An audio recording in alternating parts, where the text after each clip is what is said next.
Hey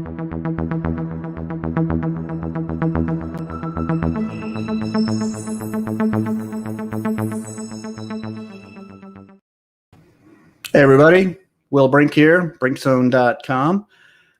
Today we have a great show planned with a great guest, and I think the timing, of course, couldn't be better considering what's going on in the world.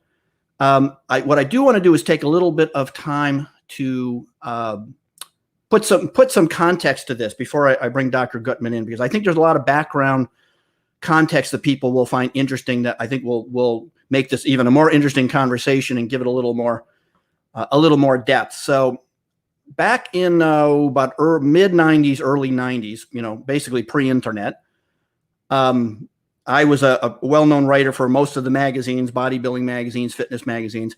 And we started to hear about this new protein, this super protein that was going to be great for bodybuilders and athletes to recoup from workouts, was very easily absorbed, didn't bother your stomach.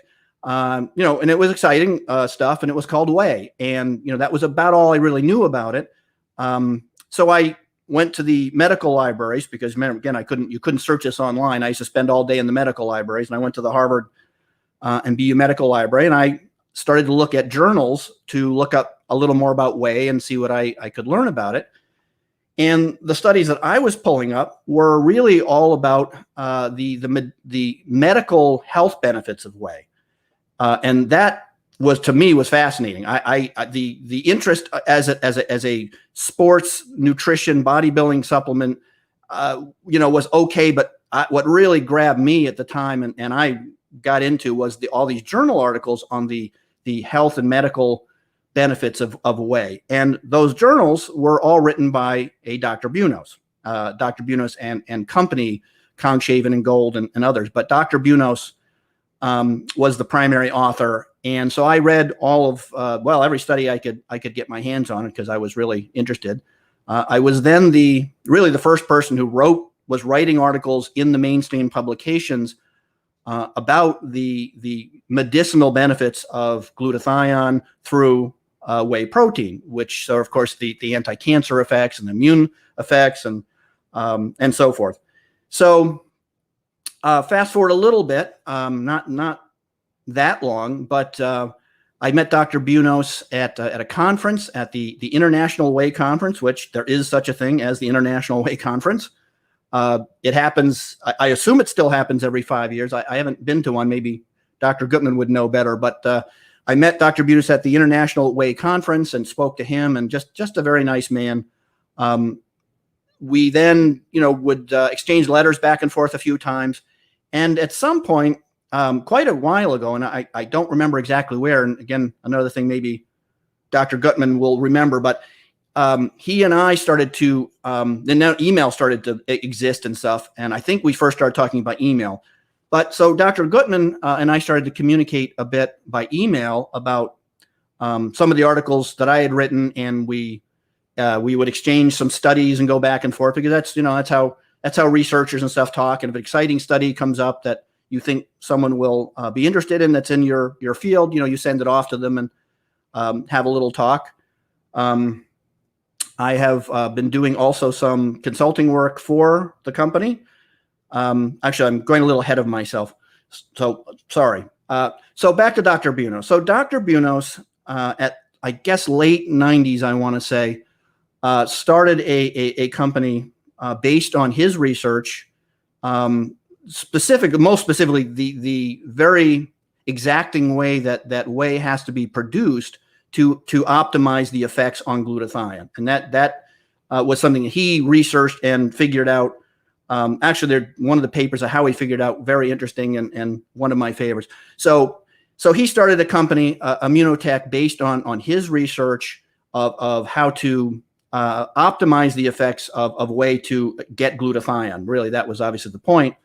And again, I was interested in that. And Dr. Gutman, I think he's been involved with the company quite a while, is the senior medical scientific advisor for the company. And now, to get back where I was, I have also done a bit of consulting work for the company, maybe going on 2 years. I think we're close again This last year has been a little bit of a blank, I think, for a lot of people for obvious and unfortunate reasons. So with all that, that brings us up more or less to modern times. I would also like to add, just before we jump in, that, Dr. Gutman has probably been asked a thousand times, what is glutathione, and has to use up a lot of good time on a radio show or a show like this explaining the basics of glutathione. And I think most people watching this probably at least know what glutathione is. I will, I'll post some links, but I would say, as I wrote in my little intro, that Dr. Gutman literally wrote the book on glutathione, and there it is. That is the actual book on glutathione, written by his comprehensive guide. I would highly recommend that if you want to really know glutathione, the wide array of areas that glutathione is a benefit, and that, unfortunately, we couldn't even cover that in an entire day show. That the problem with glutathione is it is so diverse and is involved in so many essential areas of human health and wellness and aging and immune system, cancer, liver, heart health. It goes on and on and on. I think today we will probably limit it a bit, the scope of it, to the benefits of glutathione for viral infections once we get there, just considering where we're at currently. But if you want to know all about glutathione and where it impacts, how it works, how it's produced, and so forth, I would recommend that book. And there will be links under the vid when this is done and up permanently where you can find it. And of course, I cover glutathione and the benefits of whey and stuff extensively on Brinksome. So let's see, did I cover all that? Yeah, all right. So I think we would say that gives context. I hope that people have a little more appreciation and context, so I don't just kind of throw him out there and without sort of bringing how we know each other and our communications and all that. So without further ado, as they say, let's bring in Dr. Gutman. Hey there, Dr. Gutman, how are you? Good. How are you, Will? I'm good. Did I miss any essential points in my context briefing and all that? I think we would need days and days to talk about this. Remember, we're going back 30 years. I got to tell you that for me it's really something to be able to speak to somebody that has been involved with glutathione longer than I have. I mean, that's a rare event for me. And most of the other people that have been doing this longer than me are now dead. So you look pretty good. Thank you. Okay. Well, that was a downer in a sense, but okay. I see what you're saying there. No, I know it's I don't know if we're just nerds or what, but I couldn't be any happier. Like when I went to the International Whey Conference, I was among an entire group of people that I could actually talk about whey to. Yeah. And interesting at that time, I have to say, now this is going back, maybe they know better, but the funny thing was the one that I went to, the first one I went to in late 90s or whatever, at that time, very few people actually knew about the impact of whey on glutathione, even among an entire group of people. That was completely Dr. Bunos's doing. Yeah. I mean, he spent many, many years looking at all kinds of proteins and amino acids just to investigate what kind of impact they would have on the immune system. And it was kind of accidental that he came across whey. He was looking at a number of things, and one day this package lands on his desk, and he opens up the package. You got to remember, this goes back to the 1980s now, 1970s even. And he opens up this package, and it's from Europe, and inside the package is this fine white powder. Now, when you received a box of fine white powder in the 1970s, in the 80s, yeah. And attached to the box of powder is a note, and it says, "Dear Dr. Bunos, we understand that you're studying protein biochemistry. This is a byproduct of one of our industries in Europe and what we've been doing with it to date. As we've been dumping it in the fields, we've been dumping it into the rivers, and local governments are getting us hell for that because the rivers are overgrowing. Interesting. So at that point in time, this whey was considered a throwaway. It was garbage. Yeah. It was a byproduct. And Bunos, okay, there happened to be a $10,000 check on that box, and figured, okay, I'm going to throw it into my experiments. His experiments at that time was mostly looking at laboratory animals and trying to promote a stronger immune system. Et voila, he ended up, him and Kongshaven ended up with mice after a couple of years of studying and trying different things on the mice that were living between 30 and 50% longer. 30.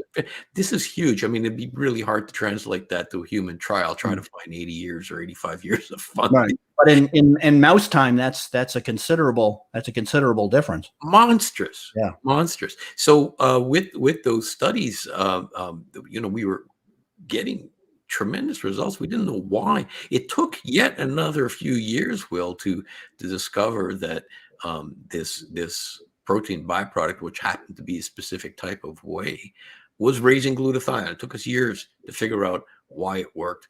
We discovered that it was raising glutathione, and voila, you end up with dozens and hundreds and thousands of researchers following up on this. And the conference that you went to, I remember speaking to Bunos about it, and he telling me that he met you there. He rocked their world. Oh yeah, yeah, because all of a sudden this previously unknown, I shouldn't say that, it was known for its effects on bodybuilding, and then you mentioned those things, but a previously unknown immune modulator was surfaced, and damn, that yeah. Well, I went to that conference thinking that everybody would know this. This is the Whey conference. I'm assuming I would be in a sea of people. We were all, and in fact, I was invited to give a talk at a dairy conference after that. Okay. By one of the people who put it on. It was a Canadian. God, I forget what his name was. So, but he had a dairy conference after that, and he invited me after I talked to him to speak on that. And again, I was the only one there who was talking about the immune effects, the glutathione effects, T cell effects, lipopolysaccharide poisoning effects, on and on it went. Mouth was just, the place was just nobody, he said, I've never seen people walk up and ask for after notes of a talk so much in my life. And these were dairy researchers. Yeah. Well, Will, I gotta, I'm not trying to brown nose you here, but you've always been ahead of the curve, and you're you're hearing this for the first time. You're one of the reasons why I wrote my first book way back in 1999. Wow. Because I certainly had access to the library. I mean, just like you, I wasn't really getting a lot of stuff online. That wasn't really easy to do. But I live in Montreal and I had access to McGill University Library. Right. And so I knew how to read research articles, and it takes some education to be able to do that. And I have a background as a doctor and also as a researcher to a certain degree. But I came across these articles. It's when the internet started working by some guy named Will Brink, who's taking this really heavy research, sticky, thick stuff, and turning it into English. Right. Who is this guy? And I'm sure as hell not going to let him run with this without me jumping in to this. And it prompted me to start turning this stuff into English, and I wrote the book. So, well, your fault. I appreciate that, and I do. I really do, and I've just really done my best over the years to get that word out to both the scientific medical community, the sports health nutrition community, and all that as best as I could. As you know, yeah, I mean, if there's one thing, I'm good at some things and bad at some other things, but my generally strength is taking complicated information and making it understandable to most people most of the time. Which I guess now this segues a little bit into a question I actually had for you, because I know that your background is as a trauma care physician, right? Critical care. Actually, a little more. We call it emergency medicine, and traumatology is actually part of emergency medicine. But yeah, my background is as I'm an academic clinician, which means I spent a lot of time involved in teaching and in universities.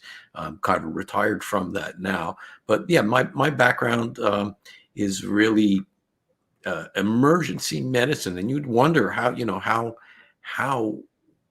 I made that shift. Yeah, well, that's what I'm getting to. Yes, how did you? Now that's obviously a very traditional allopathic route, whereas Whey would Whey would still be considered quote unquote alternative, which is an unfortunate thing. But so how did you what came across your desk, or how did you make that shift to having such an interest in glutathione / Whey?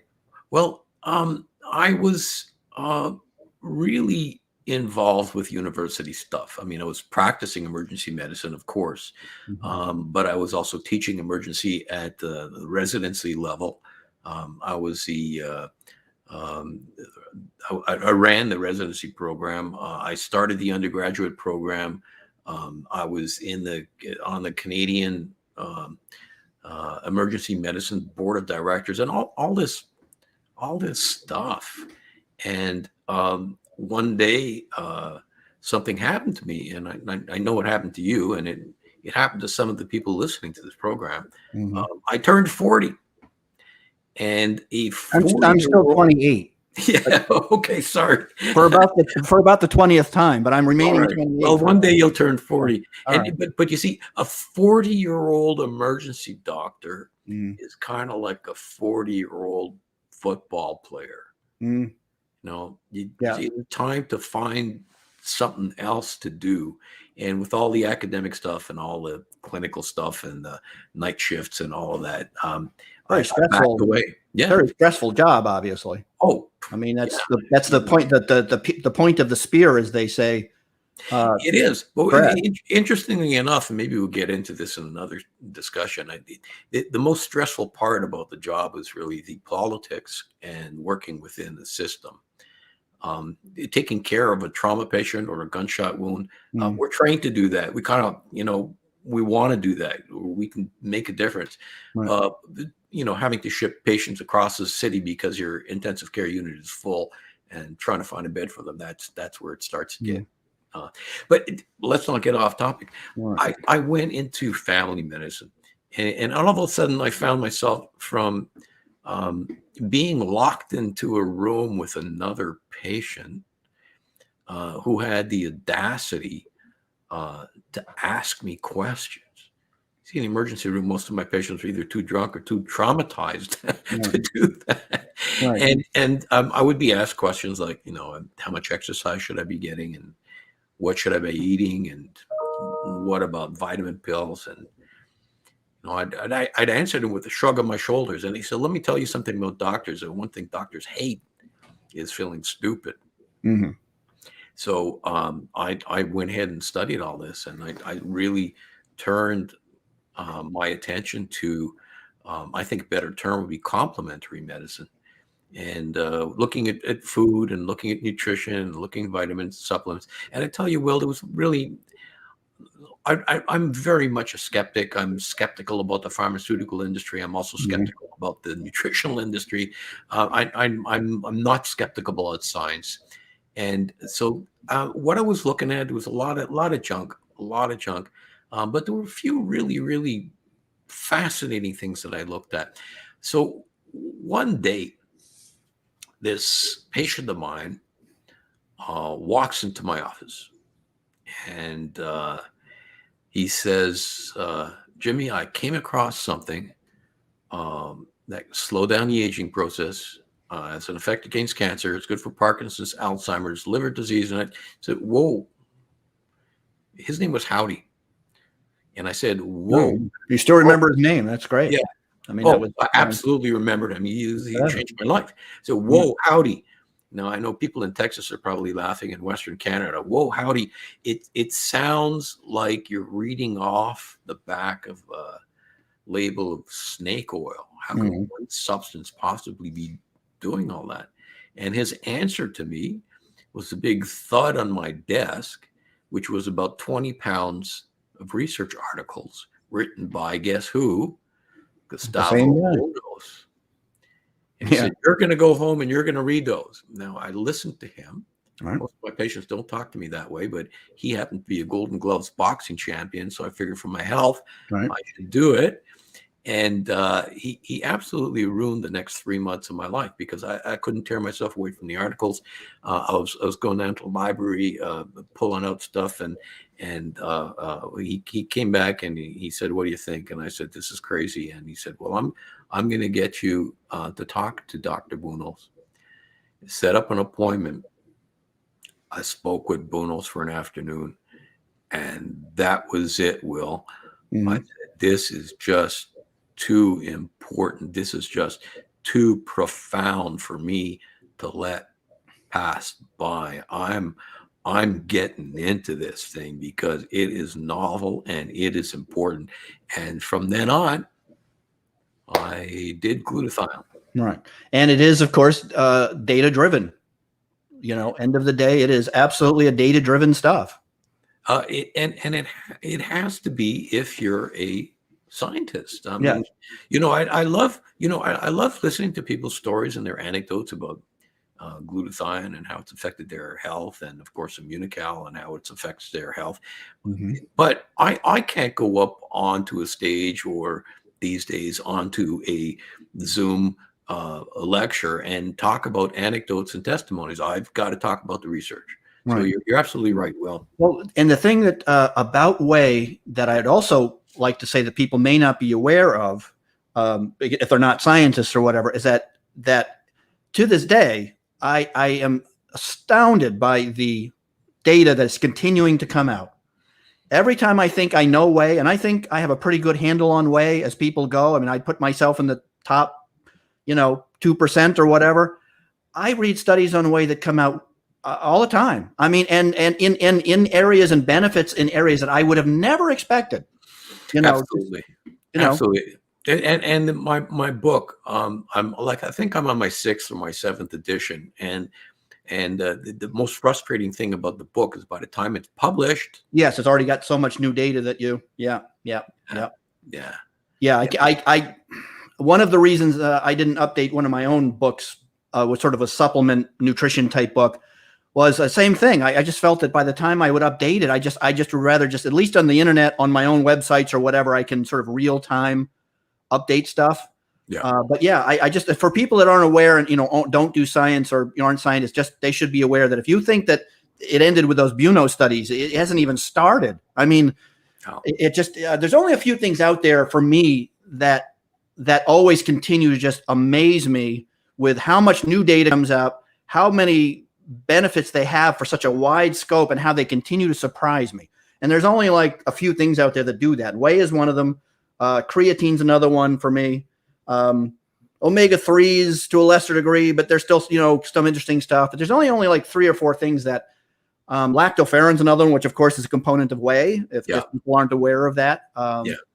I just saw a bunch of new studies on lactoferrin, and it's like I say, so if people aren't aware that studies on the benefits of Whey in unexpected areas, I think that's where I'm sort of going with that. So just FYI, don't let anybody think that isn't continuing to be published. No, it's quite fantastic, and of course my focus is glutathione, and I've got to read 10 or 20,000 new articles on glutathione. Well, and that's true. So, yeah, and actually, you make a good point that and I'm even talking specific to Whey, as far as studies, if you add glutathione in there, it's again, that's a whole other that's there's got to be 10 times or 20 times as many studies specific to glutathione, the benefits of glutathione separate from whey. Well, let me just let me mention a cool fact that to some of your viewers. Glutathione, people say, well, who's really heard of glutathione? More and more people are clearly. But when it comes to the medical literature and published studies, there are over 160,000 articles on glutathione. Of course, that's just a number, so we need to put it into context. 160,000 articles on glutathione. How many do you think are on vitamin C or D or E? I'm not going to make that. I'll throw a number out and say half as many as that. It's not as many, no doubt. There's like, I don't know, 40. That would be my guess. Yeah. So there's 3 times as many articles on glutathione than there are in something like vitamin C. And look how much attention vitamin D is getting right these days. Yeah. Not that it doesn't deserve attention, but it's still probably getting more attention than it deserves in the context of when we're talking about things like glutathione and so. Right, but you see that one of the corollaries here is that vitamin C, the article started coming out in the 1960s. So the lag time between what happens and shows up in the medical literature and what shows up in the lay people's mind is long. So glutathione is going to continue to be an enormously popular subject in the future.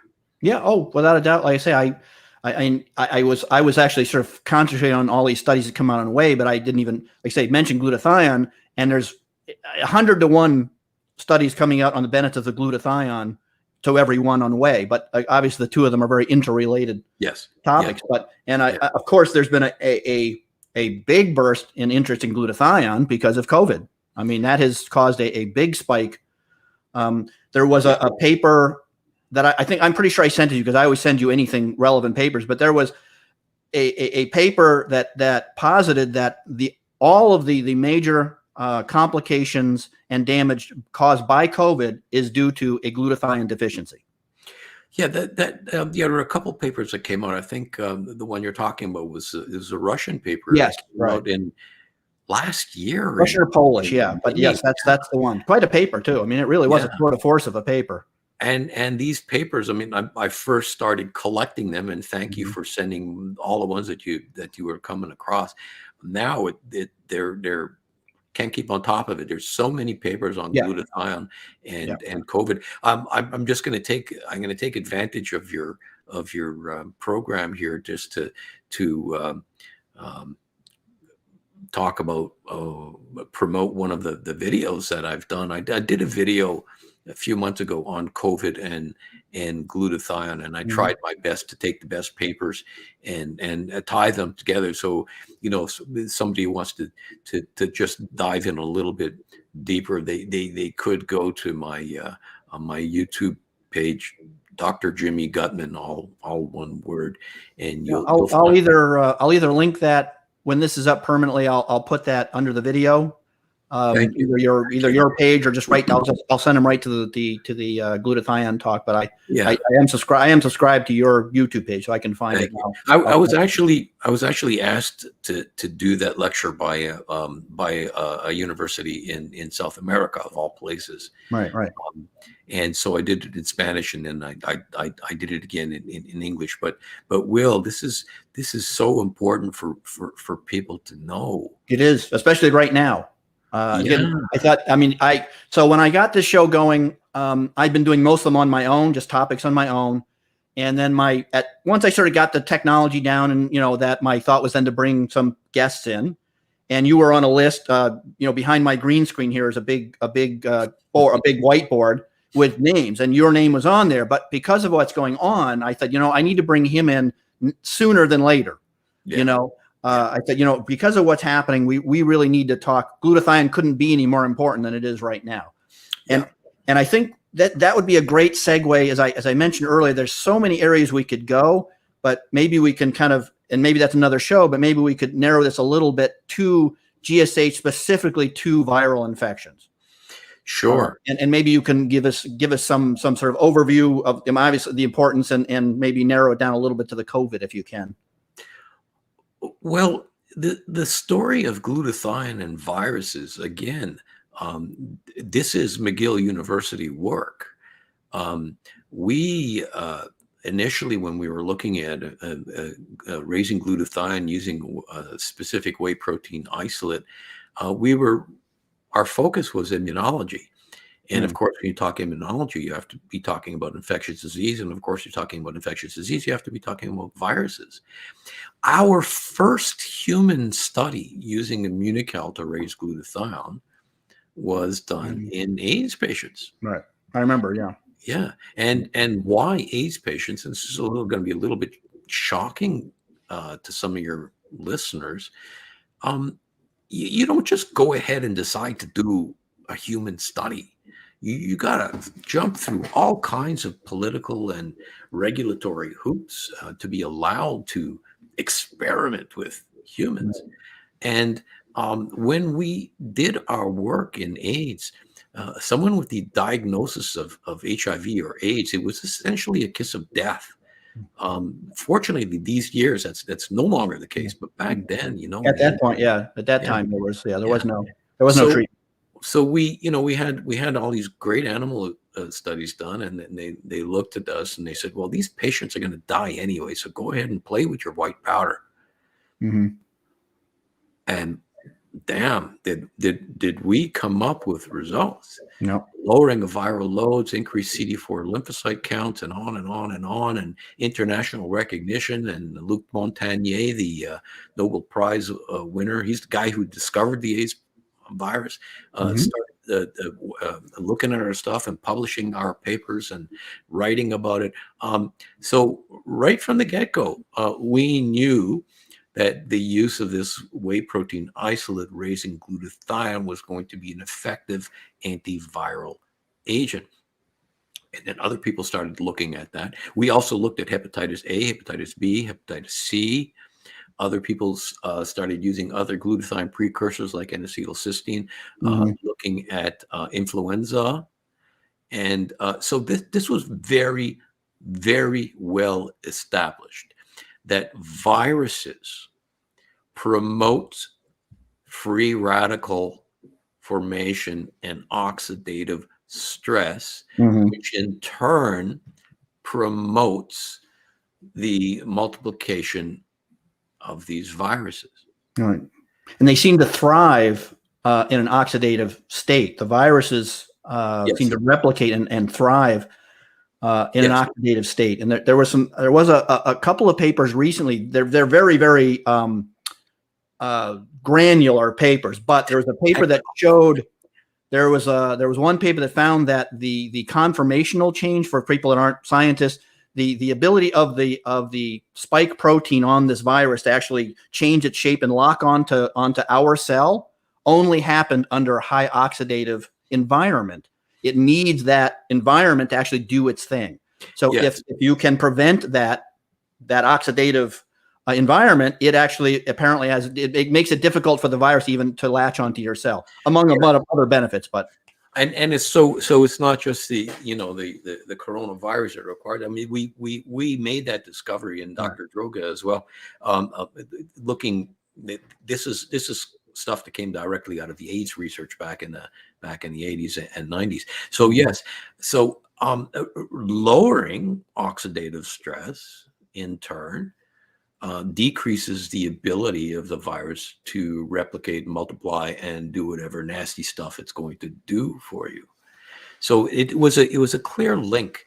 The other hints that started coming out, I started to get more clued into it and more convinced when I running across the occurrence of, number one, who COVID-19 was killing. And two, how they were killing people. Right. So who were they killing? They were killing the elderly, the immunocompromised, smokers, people with diabetes, and people with ischemic heart disease, cardiovascular disease. Um, what do all these people have in common? Glutathione deficiency. Right. Every single one of those groups is glutathione deficient. Okay, it's a correlation, but you got to go ahead and prove it. And so people started looking at that and showing that these people were in fact glutathione deficient. So this paper that you read, Russian, Polish, can't remember. Yeah, that one I don't remember. The one, it was a very, very granular molecular biology type paper that not a lot of people would read because it was dense. I mean, it was a very dense paper, but there's that and a couple other, I mean, as you know, that like say that a lot of viruses seem to actually do best in oxidative environments. Yes. And this one was very specific to that spike protein on COVID actually requires. Yeah, I was referring to an earlier article. No, yeah. They're talking about more the one on glutathione deficiency being the major cause of complications and death. Yeah. Yeah. Why those selected populations of people? Because they're all glutathione deficient. So of course he measured in those people the ones that were sickest had the lowest glutathione levels. And when you can compare it to people that didn't have the same kind of risk factors, of course, they had higher glutathione levels. They didn't get as sick. They didn't end up being intubated. Well, and I would think, and also going in reverse, of course, that if they weren't deficient in glutathione, they certainly were after they got COVID. If you don't have sufficient precursors, to make glutathione, and when you have a high, I mean, obviously the demand for glutathione is going to go up very sharply. Yes. Under viral attack. And if you don't have those precursors to on tap to produce glutathione, even if you might have started out sort of deficient in that middle ground. Well, if you weren't before, you certainly are after you got really nice and sick. That seems to also be pretty clear. For sure. And there are reasons for it, and because then we move on to how is the virus killing you, and there's one of the reasons. Will. Yeah. We talk about the pulmonary effects, and everybody started learning this word cytokine storm. And most doctors, people in immunology, we've always known about them, but the general public, for many of them, it's the first time they heard the word cytokine storm. In a cytokine storm, of course, these are signaling molecules in the immune system that cause enormous oxidative stress. Right. So without a continual supply of glutathione to reduce these free radicals and oxidative stress, the cytokines just chew through tissues. Right. Yeah. And obviously it's the immune system's response to fight a virus, because it actually uses oxidative. I'm going to say ROS for people who don't know what ROS, that's reactive oxygen species. So the immune system uses that to fight viruses, but of course it overshoots the mark, and that's where the damage and all that comes in. So I think the American or any military calls that collateral damage. Yeah. Yeah. And I mean, it's the body trying to save you, obviously, but the collateral damage, depending on how far you overshoot the mark. And if you're deficient in these essential molecules, you're not able to balance the redox, what they call, redox balance, which again, is a bit of an overly complicated concept. Which like actually that paper that sent me, that was the tour de force of all redox papers. I tell you, that was quite a paper. So let's go a little pragmatic here. So what doses of whey let's say you want to keep obviously a steady glutathione supply production here. What are we looking at for doses in people that are looking prophylactically, meaning aren't sick, no problems, but you have a viral disease, and obviously we're in the middle of a viral epidemic, so let's call it COVID. Is there a known dosage schedule that people should be aware of, that they want to keep a steady supply in blood serum wise? We haven't done any specific work where we can outline a very tailored, precise dose of whey to prevent COVID. I mean, that would take an enormous amount of work, but we certainly have 25 years of experience using this Immunical product, and of course, I know you've written about this before a lot. Will, there's Whey and then there's Whey. This is a specific whey that Mhm. is manufactured quite precisely to retain as much of its biological activity as possible, and this is what we use. And in our experience, a young, healthy person, healthy is easy to understand. Young, statistically in medicine, usually we use age 45 as a cutoff. A young, healthy person, just to maintain good immune function, generally will need about 10 grams of this immunical whey protein isolate. In our studies, where we were looking at really sick people, people with AIDS, people with cancer, Mhm. most of these studies we were using between 30 and 40 grams a day. I would assume so the uptake of whey being very quick. What is the sort of the half life of the glutathione levels that you get? I'm assuming spreading that out over the day would be the best way to go. I guess that's what I'm getting to here. Yeah, in a natural product, it's very hard to define half-life. It's Mhm. not like you have a specific molecule that you can follow. And it also depends on all of other factors. What was the person's glutathione level going in? Mhm. Uh, Other things about their genetics. How sick are they? What is their challenges? But what I can tell you, though, that will um, when we compare to baseline, we can see glutathione levels still elevated days Right. after an ingestion. Okay. So they're all right. So it's not probably timing is probably not a huge factor in keeping elevated glutathione levels. Well, Unless, again, ideally, depending on what well, the challenge could be. Unless yeah, if you're highly challenged with a viral load, right, that might be right, a different right. matter. I think it would make sense. It would make sense to make sure that it's a daily dose. But I mean, you look at other glutathione precursors like N-acetylcysteine, Yeah. which is a life-saving drug, but the half-life can be precisely figured out, and it's somewhere between 2 and 4 hours. Right. Which So doesn't change. I think a lot of people get a little hung up on half lives because that doesn't mean it's not physiologically active because the half life, does this and comes back down. There's a lot of downstream things happening. I just thought it'd be interesting if people were interested in sort of maintaining glutathione throughout the day.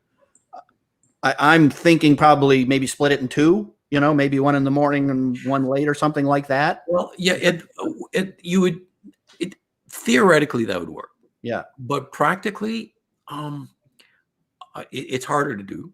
Right. And most people seem to be doing okay with Once once a day. You see, you have to understand, Will, that um, the politics and all the operational things that go along with medicine in a hospital. When we do our studies, forget about trying to convince the nursing staff twice or a day. anyone Yeah. else Of to course. give this stuff Right. twice a Yeah. day. So we Sure. were getting it once a day. We're really sick people. We were getting it once a day, Right. and get a hold of the papers. You have, Right. Yeah. others haven't. These people were they were doing okay. Right. All right. So let's go down a couple of topics that people are always interested in. I get this question all the time. You get the question all the time. A lot of people, of course, will say, "Well, instead of taking, a glutathione precursor, why don't I just swallow glutathione? What about Yeah, why not just take oral glutathione? Because people sell it. There's plenty of oral glutathione products out there. and that's going back to what I said when I looked at natural products. Some of them are just shouldn't be there. Right. Oral glutathione is one of those that really is quite a waste of money. Mm-hmm. The vast majority of glutathione that you put into your mouth gets broken down in your digestive system, and it just doesn't make it to your tissues. This is a lot of people come back to me and say, "Yeah, well, look at this study and look at that study," Yeah. and they're showing me animal studies. Mm-hmm. Now, the difference between mice and rat and rodents and other laboratory animals, humans, the human intestine is extraordinarily rich um, in a certain enzyme called GGT, Mm-hmm. gamma glutamyl transferase, which just destroys glutathione. Right. So oral glutathione is going to work in a rat, Right. but it's not going to work in most humans. I mean, some of it's going to get through, but it's just, and if you look at the medical literature, no one uses oral glutathione. Right. Well, as just for people, you and I know, but for people listening, animal studies have their value and their uses, but they also have a lot of limitations, and you have to know where those limitations are, and where they're of value. I mean, my favorite, of course, going way back, is into the old, cholesterol study with rabbits. You feed a bunch of rabbits and they get heart disease, and that's literally where the whole cholesterol hypothesis is a heart disease comes from. Of course, well, rabbits don't eat cholesterol. There's so many of those, so many of those studies out there. So well, I guess, just again, another curious fact for your listeners. At 95%, if not higher, of animal studies that look extremely promising never make it into the market, because they just don't end up panning out when you do it in humans. Yeah. And its second step to that statement, and this again is very, very unfortunate. Please understand that I'm a cynic. I'm a cynic against the pharmaceuticals. I'm cynical against the natural food industries. I don't want to see the science. Well, So in the nutritional industry, where people are giving you papers, guess what happened? Those 95% that they're going to look like they're going to do great in humans and fail. Guess where they go? Yeah. Into the nutritional industry. Right. Well, here's a crazy question for you, but have you ever seen a negative effect in a rat study? Ever? Well, I'm on the inside, Will. Okay. So, I have never. What I know is that a lot of studies just don't get published. You don't bother writing them. Okay, well, that would make sense, because I have to say, I've never found a study where something didn't work on a rat. Is what I'm trying to say. Everything seems to work. They just don't get written up. Okay, well, there you go. And I think you've just explained it to me, because frankly, like I said, I came to this conclusion one day. I've never actually seen a negative study in a rat study. So they do exist, and you know the ones that are published, they're published by the person trying to show that something doesn't work. Right. Okay. All right. There you go. That explains it. I hadn't seen it. So if you take, so oral GSH, oral glutathione is pretty much a nothing. Obviously, that brings it. Now we know that IV GSH in a clinical setting has obvious potential benefits. Yep. How is glutathione in serum? Is it readily taken up by the cell? What is the mechanism there? Is that sort of an active transport? Is there what? There's got to be a limitation to that. Obviously, you can only shove so much in there. It most likely in most tissues, intravenous glutathione has to be actually first broken down into its constituent parts, and then the cysteine gets taken into the cell. That's what I thought. It's not tremendously efficient, but intravenous glutathione does work. Right. But again, getting back to something you brought up before, Will, something called half-life. In this case, half-life really counts. You will go online and see some fantastic videos of, let's say, a Parkinson's patient showing up to a neurology clinic where they give intravenous glutathione. The Parkinson's patient gets wheeled in a wheelchair. They drop in a line, give the guy intravenous glutathione, and like in half an hour, he gets up and starts walking around the office. Fabulous. So why isn't everybody doing that? Right. Because by the time he gets home, he's right. So the half-life, the serum levels are so fast up and down, and Whereas again, an oral whey probably again slowly supplies those precursors over at least hours, if not most of the day, depending on where it goes. Yeah. Days. Yes. What do you recall at all? What type of dose the IV they give to Parkinson's patients or something like that? Anything? Okay, that's just my own curiosity. But it's just that I always ask about as you know, people get very excited when you do a study that shows it gets into the system, into serum, and that has nothing, is irrelevant to whether it actually gets into tissue. That's such a good point. That's such a good point. They get so excited by that. Well, like you look at some of the studies, like on liposomal glutathione. Yeah. And wow, we could find it in the blood. Area under the curve in the blood. Yeah. What a big deal. It doesn't work in your blood. It works in your cell, brother. Well, I've seen that. And again, that's the worst is the supplement industry where they do that. They are always looking for that quick study to show it raised blood levels by X, and voila. There was a creatine product that was going to be all the rage, and it got into your serum quicker than they had ever seen. Well, it got in so quick that it converted to creatinine and was peed out. Oh, shit. But because they didn't do, tissue studies, as you know, are more complicated and they cost more. Whereas a down and dirty serum blood test is very easy. So I always like to ask if it's getting, don't just show me serum blood level, show me tissue, actual tissue studies, and before I get too excited. Well, even more importantly, see the difference between a researcher, PhD, and a researcher, MD, is that PhD is really interested in looking at all this stuff and is going to be fastidious about looking where that molecule is. The MD is much more practical and is going to ask the question, what is the clinical result? Sure, you got these levels, it's in the blood, it's in the tissues. What happens to the patient? Are they clinically better? Are they coughing less? Do they have less chest pain? Do they live longer? Right. So from my perspective, with my background as a clinician in emergency medicine, my answer is, what's it doing to the patient? Is it making the person feel better? Right. And that's what you got to look at. Right.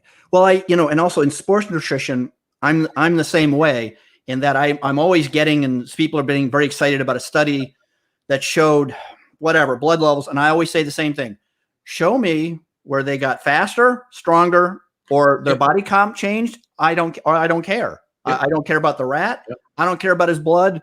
Those are the endpoints that I care about. And if you can't show me that, and I think I think once you've done it long enough, you get a little bit jaded. I used to get very excited by molecular studies and pathway studies and things until I realized they didn't mean anything. Well, they're necessary. Of course. No, necessary. They put you in the right direction, but bottom line is the bottom line.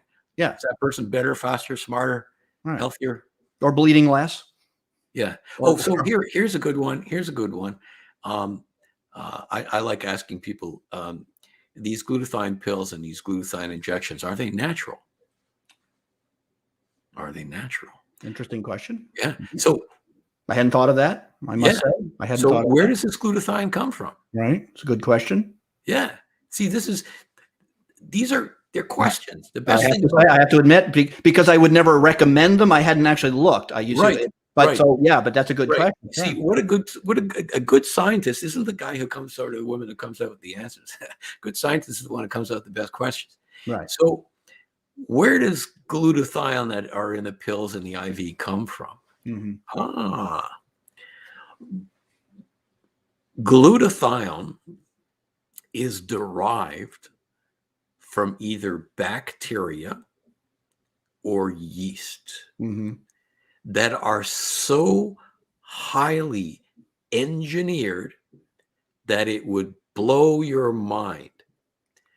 They will take specific types of yeast and continually radiate them till they find a mutation that will produce more glutathione, then culture those, and the actual radiated species becomes patented. Right. And there are huge companies churning out glutathione from these patented microorganisms. There's even one microorganism to make glutathione, which is a cross between E. coli and I forgot what other bacteria. Right. My wow. That takes GMO to a whole other level in a sense. Whole other level. It might be a different mechanism, but it's interesting. Yeah. Right. But I'm not even going to make the statement that GMO is bad. I'm not either. No, I'm not anti-GMO. It's just, it is a form of GMO, and you're irradiating something, you're altering its DNA to produce something. Don't tell me it's a natural product. Right. Well, there you go. So like I said, I never recommended it. So I never actually went to look as to how they derived glutathione, and there you go. So now Here's people. another one. Here's another one, Will. What about cysteine? Oh, Jesus, amino acid is natural. Okay, where does cysteine come from in your pills? Well, I do know that a lot of amino acids today are usually from things like bird feathers and other boiled animal parts. I don't know specific to cysteine. I do know that a lot of our stuff comes from those are usually where they come. Very good. Well, cysteine in particular, 20 years ago, most of the cysteine on the market came off of the floors of barbershops in China.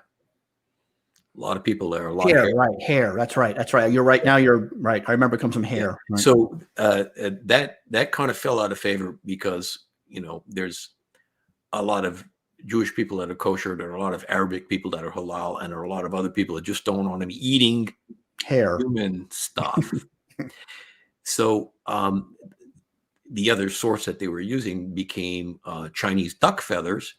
And of course, the Americans didn't want to be outcompeted. And so they derived a way to get it from chicken feathers. Okay. So now most of the cysteine that we use is from chicken feathers. Now, let me tell you, taking a chicken feather and getting cysteine out of it, that is not a natural process. No, that involves many, many steps, both physical and chemical steps. Right. So don't tell me that your oral cysteine is natural. That's not. There's some pretty heavy acid baths involved in that to obviously break down those bonds and washing them and rehammering them with chemicals and all that. Yeah. All right. Well, there's good to know. See, that's something I hadn't even thought of. Here's a question I have, a little different, but what would be associated or support nutrients to support glutathione production? There's obviously in the chain of enzymatic stuff. I mean, things like magnesium. One thing I was interested in myself that I've also done a little research on. But obviously, anything you can do, any deficiency you have in the chain, is going to be problematic to efficiently produce glutathione. So, what are are there any key nutrients that people should pay attention to that additionally support glutathione production along with a glutathione precursor? Well, you mentioned a couple of them already. Magnesium was important. Selenium is absolutely critical. Because the major active form of glutathione, that being glutathione peroxidase, is a combination of glutathione and selenium. Right. So, and which is very interesting because if you look at the literature on selenium deficiency, it reads just like glutathione deficiency. Right. It's the same disease processes because the actual end step is lack of glutathione peroxidase. So if you're low on selenium, you're low on glutathione peroxidase. Of course, there are other. There's B vitamins and B6. There's even vitamin C plays a role in it. But essentially, I think the point that you're trying to make, Will, is that glutathione itself is not an island, or what's that statement? An island onto itself, I suppose. You need it. You need a full spectrum of other nutrients to be safe. And I sort of try to explain to people that glutathione in the sort of antioxidant hierarchy is kind of at the very top, but below it, what glutathione does so well is it recharges. Obviously, I use the word recharge, not very scientific, but obviously, but a lot of people understand it, like, as you said, C, E, these antioxidants all work together in sort of a circular fashion. Reduce, so I think glutathione is sort of the king of reducing agents for all the rest of them, I guess. Would that make sense? The analogy that I use, rather than a pyramid or top down, I use the analogy of a clock.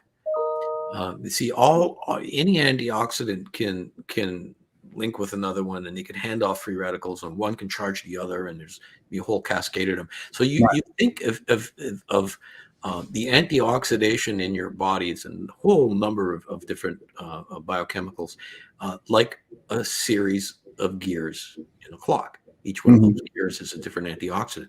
Well, a clock needs a spring, and the spring that's driving the whole antioxidant process is the glutathione molecule. Okay.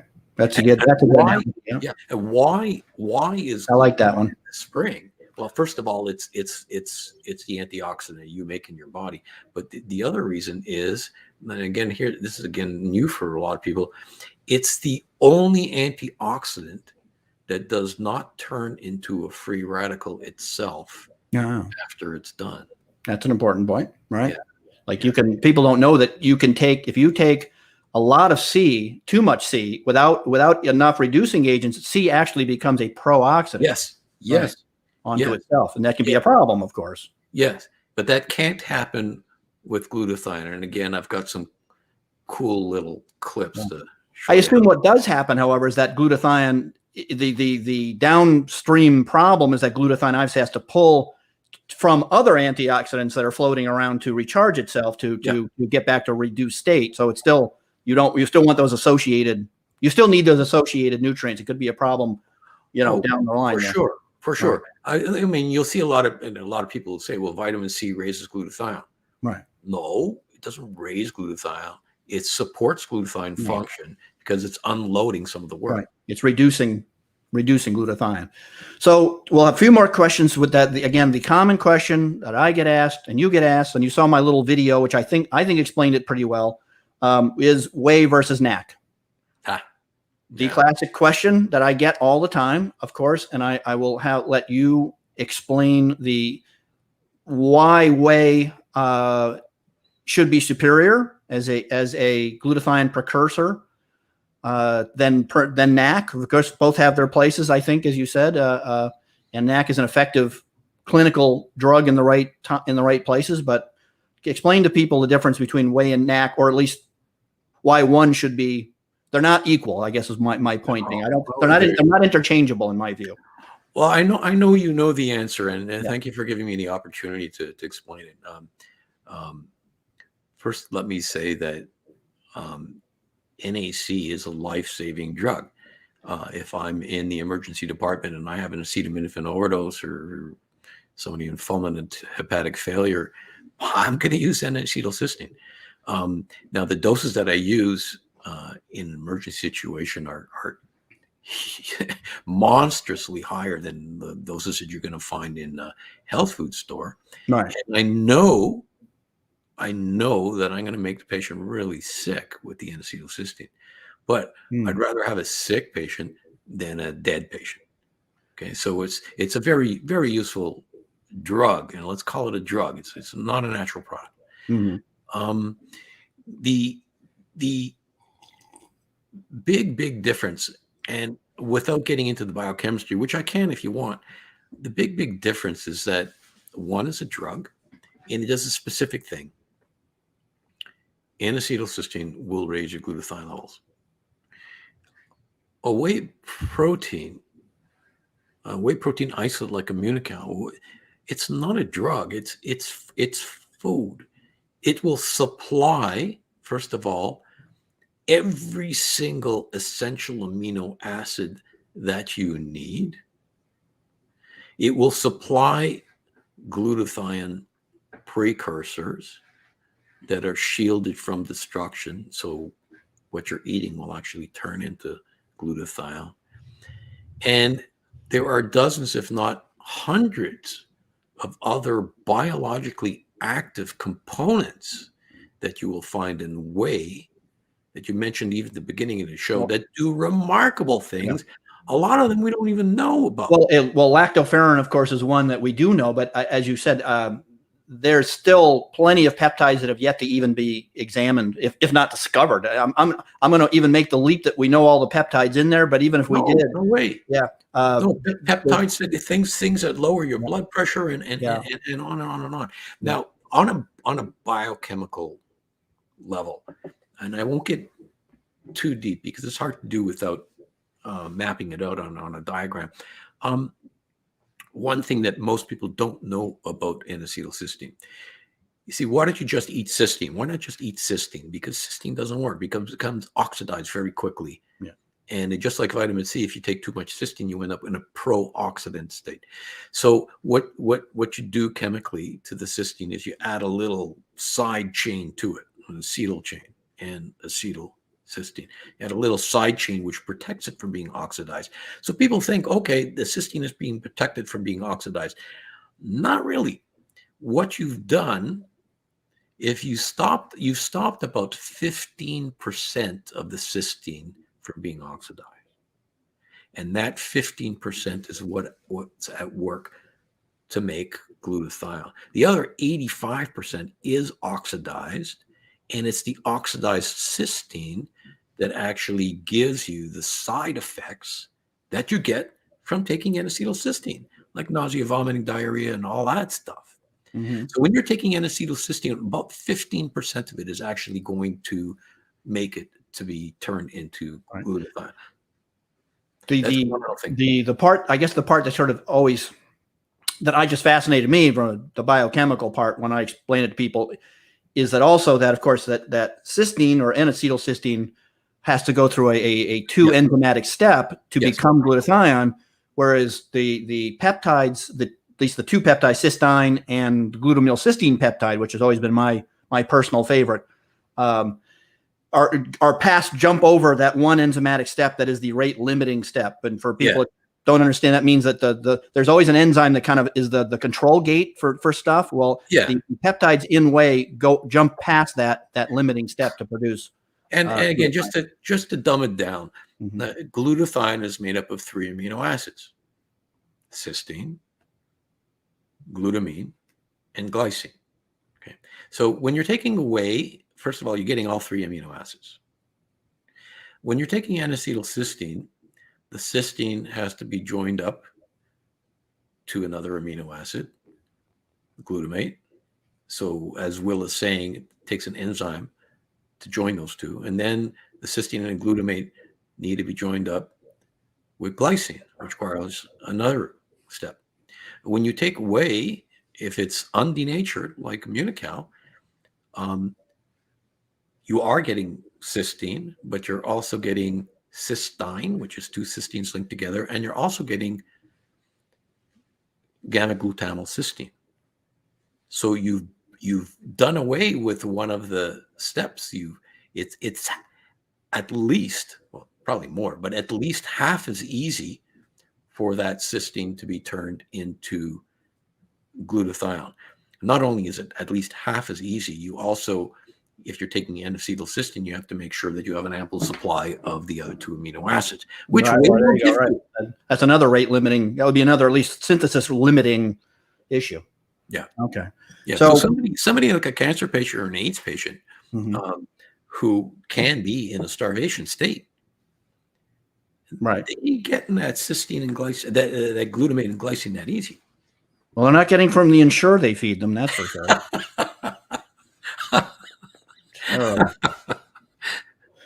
So, all right. So I got one sort of again, a bit of a change of a question, and then maybe you can answer a couple of questions on the side, and then I'll let you go. But changing, I do see that seems to be a big shift and focus on the Spanish market. Yeah, I've noticed. And I'm obviously, I gather you are a fluent Spanish speaker. Oh God, no.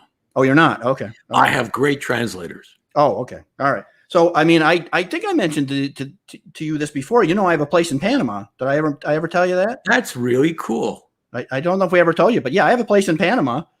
I've been going to Panama for over 10 years. I do some business there. I'm involved in some health food stores there, and have, like I say, I've had a condo in Panama for about 10 years plus. So I'm coming to visit once everybody's vaccinated. Please do. Yeah. I mean, I went for the first time in July, sort of between the waves, and I was vaccinated. Right. So, but yes, it's a wonderful country, very nice people. And, by all means, come check it out. I don't know how, if Immunotech has landed, or has a presence in Panama or not, but not yet. Okay. Well, there you go. There's definitely people I can introduce you to as a possibility. So yeah, when I saw that, I thought that was great and really interesting. And I just had noticed that there had been a clear and obvious interest in push into South and Central America. So let's I want to jump to now Nancy Vargas Mendoza. I hope you're still on there. She is a researcher, PhD researcher in Mexico. Yeah, and friend of mine and somebody I communicate with. So this is going to be a deep question here. So I don't know if you can see them or not. If you can't see them, I'll read it to you. So her first question is, what do you know about the ingestion of GSH on the impact of expression of NRF2 gene? No. All its cytoprotective response. Yeah, no, that okay, so she's into it. Yeah, she's into it. Yeah. I think the more important influence between glutathione and the NRF2 gene is the effect that the NRF2 gene has on glutathione. Of course, glutathione, by being an antioxidant and supporting all these other antioxidants, is going to help the NRF2 gene. But so let me just very quickly explain to people what the NRF2 gene is. Now that we're starting to decipher the human code, the DNA code, this is as big a revolution as anything we've ever seen in science, and we're just going to start feeling the impact. And what we've discovered in the last 20 years, and more so in the last 10 years, is that throw away all of your old books on genetics. The old books on genetics said that you got a code, and you read the code, and that's what you became. The code said you're going to have blue eyes. Code said you're going to be short or bald or anything like that. That was it. Now, of course, so then it opened up this whole question about nature versus nurture. How much is the environment? How much is the genes? But essentially, we accepted that the genetic code was a genetic code. Now, we've realized that there are things that sit on the genetic code, that sit on DNA. So there are little structures on DNA. Epi is the word for on in Latin. So we're talking about epigenetics. These little structures can actually turn off or turn on little sections of DNA code. So you can turn on a section of DNA that says make cancer, or you could turn off a section of DNA that says make cancer. The NRF2 gene is under epigenetic control. And if you turn it on, what the NRF2 gene does, it enhances the body's ability to make and utilize antioxidants, including glutathione. So if you switch on your NRF2 gene with a molecule like sulforaphane, which naturally occurs in broccoli, then you make more glutathione. It's so fantastic. I wish I could live another 40 years just to see the results of what we're learning here in 2021. Will, this is enormous. Well, I think also an important point that, as you said, that genetics or DNA might be sort of a written book, but what they've learned, of course, is that what actually manipulates and triggers the epi side is environmental. So the outside, the environmental part, what you eat, obviously, and and all is the actual part that controls the epi part. And so that's the interconnection, the constant talk back forth between the epi and how important the epi aspect is to the. Yes, and so we're learning these switches now. We're learning these switches. So we're going to be able to develop a specific nutritional or lifestyle plan for the individual to make sure that they don't run into big problems like heart disease or cancer. I'm seeing if Nancy, does that answer your question, or do you have another question? Let me, before I let him go. Okay. So yeah, so that's, she's like I say, she's her whole PhD thesis was right down this alley. Wonderful. And very bright lady. So you or she should obviously connect up sometime, and maybe I'll have her on as a guest. I don't see any other questions. I think, I mean, that covers mine. Do you have any sort of, here my camera, of course, now has decided to, come on camera, it's an autofocus camera, which autofocuses when it wants to. So I think, we've held you on for an hour plus. So I think the time went by really fast, and I think everybody would have learned a lot here. And obviously, some other time we can go into a bunch of other topics. Again, glutathione and whey is multiple shows, and you haven't touched on cancer, haven't touched on aging, haven't touched on gut health. Of course, with whey specifically, things like bone health and muscle mass. It really goes on and on. So blood sugar control. I'm just throwing things out there that just the appetite regulation, on and on and on. So I don't see anything else. So I guess we can let you go. I think we covered a lot of good ground here. So I hope everybody enjoyed it. And I will put your YouTube channel and book link and all that under this video on YouTube and on Facebook when it's done. And then of course your people watching this can share it, and you can obviously grab a permanent copy and let people see that. So I can't tell you how much I enjoyed it. This is the most fun hour I've had in weeks. Thank you. Well, fun is a really underrated thing these days. I think if there's anything this year has taught us, that fun is really underrated, to be sure. So great. Well, thanks for being on. And I think we'll obviously have you back. We'll formulate some notes and we'll come back with some specific stuff, and maybe someday have a little talk tribute to Bunos himself. I think that would be nice, because like I say, he is a personal hero of mine, and I don't say that about too many people, but most of my personal heroes nobody ever heard of, and Bunos would be one of those. I think lots of material there. He was the Tesla of whey. That's what he was. Yeah, there you go. And so I was so fortunate to know him for so many years and interact with him tightly. So I've got some good Buno stories. We'll go. All right, great. Okay. Good to talk to you. Thanks for being on, and we'll talk soon. Thanks. See ya. Bye-bye.